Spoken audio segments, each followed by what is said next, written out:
Le Seigneur soit avec vous. Évangile de Jésus-Christ selon saint Jean.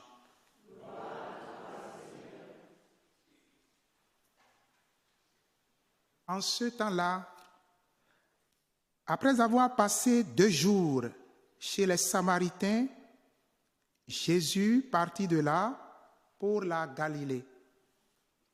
Lui-même avait témoigné qu'un prophète n'est pas considéré dans son propre pays. Il arriva donc en Galilée. Les Galiléens lui firent bon accueil, car ils avaient vu tout ce qu'il avait fait à Jérusalem pendant la fête de la Pâque, puisqu'ils étaient allés eux aussi à cette fête. Ainsi donc, Jésus revint à Cana de Galilée, où il avait changé l'eau en vin. Or, il y avait un fonctionnaire royal dont le fils était malade à Capharnaüm. Ayant appris que Jésus arrivait de Judée en Galilée, il alla le trouver. Il lui demandait de descendre à Capharnaüm pour guérir son fils qui était mourant.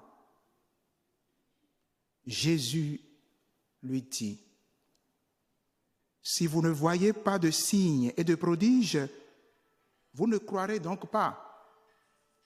Le fonctionnaire royal lui dit: Seigneur, descends avant que mon enfant ne meure.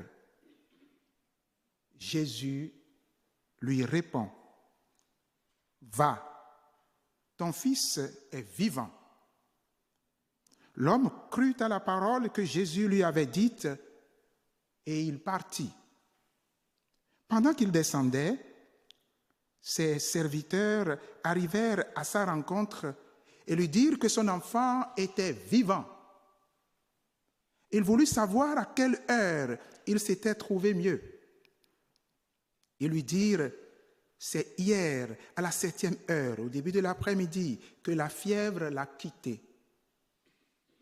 Le père se rendit compte que c'était justement l'heure où Jésus lui avait dit: ton fils est vivant. Alors, il crut, lui ainsi que tous les gens de sa maison. Tel fut le second signe que Jésus accomplit lorsqu'il revint de Judée en Galilée. Acclamons la parole de Dieu.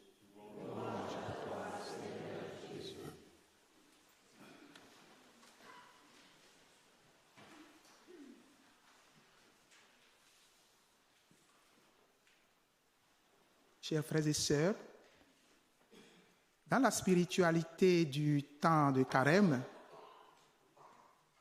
nous savons qu'il y a de manière classique 3 piliers. On parle des 3 piliers du temps de Carême, des 3 P. La pénitence, la prière et le partage.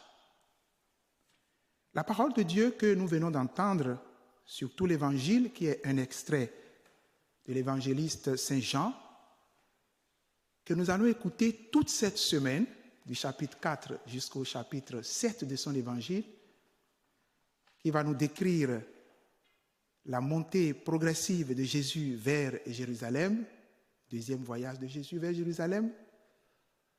Cet évangile concentre notre attention sur l'un de ces 3 piliers, à savoir une dimension de la prière. Nous voyons l'acte de foi de ce Père qui alla à la rencontre de Jésus et qui lui dit: descends à Capharnaüm pour rencontrer et guérir mon fils mourant. Et Jésus lui dit: va, ton fils est vivant. Et ce fut ainsi une guérison à distance. Demain, dans l'Évangile, Jésus fera une guérison en présentiel. Aujourd'hui, il fait une guérison à distance. Va, ton fils est vivant. Et ce fut ainsi. Nous voyons là la puissance de la parole du Christ. La parole du Christ qui est une parole vivante et efficace, une parole qui est esprit et qui est vie. Ton fils est vivant et à l'instant, le fils mourant retrouve la plénitude de la joie de vivre. Mais nous voyons aussi cette autre dimension de la vie de prière qui est la prière d'intercession. Ici, ce n'est pas le fils mourant qui prie et supplie Jésus de le guérir, mais il s'agit bien de son Père, comme autre figure du même genre dans l'Évangile, qu'il vous souvienne ici, l'acte de foi de ces personnes qui ont porté le paralytique, qui ont décoiffé toute une maison pour faire descendre le paralytique devant Jésus pour requérir de lui l'acte de guérison. Si nous ne prenons garde, frères et sœurs, dans notre vie de prière, nous pouvons être frappés par l'individualisme qui est l'une des pesanteurs de notre culture moderne. Nous prions, et peut-être que nous prions beaucoup, mais peut-être que nous ne prions que pour nous-mêmes et pour les causes qui sont les plus directement liées à nous. L'acte de foi de ce père de famille ouvre notre vie de prière à cette dimension de l'intercession. Intercéder, porter l'intention au profit d'une autre personne, au profit d'une autre cause, peut-être que la mienne. Ici, certes, il s'agit d'un père de famille. C'est si important de découvrir cette dimension de la vie spirituelle. Prier pour les autres. Intercéder pour les autres.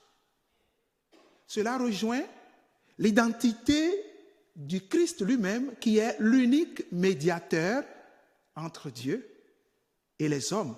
Nous nous unissons donc à la mission médiatrice du Christ quand nous nous faisons intercesseurs au profit de nos frères et de nos sœurs.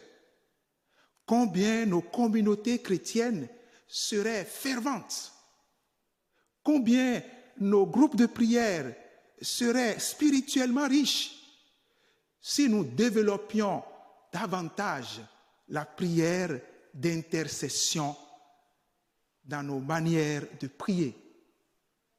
Ce sanctuaire consacré à Sainte Rita nous rappelle bien cette figure de cette sainte, justement appelée la sainte des causes désespérées, pour la puissance de son intercession. Cela ne signifie pas que Dieu attend que nous soyons le plus nombreux possible à le supplier pour qu'enfin sa bonté se déploie en notre faveur. Cela signifie plutôt que plus le réseau d'intercession grandit, plus le règne de Dieu s'installe dans nos cœurs. C'est-à-dire que nous sommes plus nombreux à fraterniser, à porter une cause ensemble. Et cette présence du règne de Dieu, c'est cela qui nous fait accueillir le don de Dieu. C'est la raison profonde pour laquelle la prière d'intercession est une dimension importante de la prière chrétienne. Que l'Esprit Saint, qui vient crier en nous « Abba Père », qui élargit les horizons de notre vie de prière, qu'il nous soutienne en ce temps de carême pour que nous fassions aussi cette charité spirituelle de porter les autres dans nos prières, de pouvoir dire à Jésus en faveur de nos frères et de nos sœurs, les plus proches comme les plus lointains, Seigneur Jésus, descends dans le Capharnaüm de mon frère, Descends vite dans le Capharnaüm de ma sœur, dans le Capharnaüm des vies des peuples en attente de paix. Le Seigneur soit avec vous.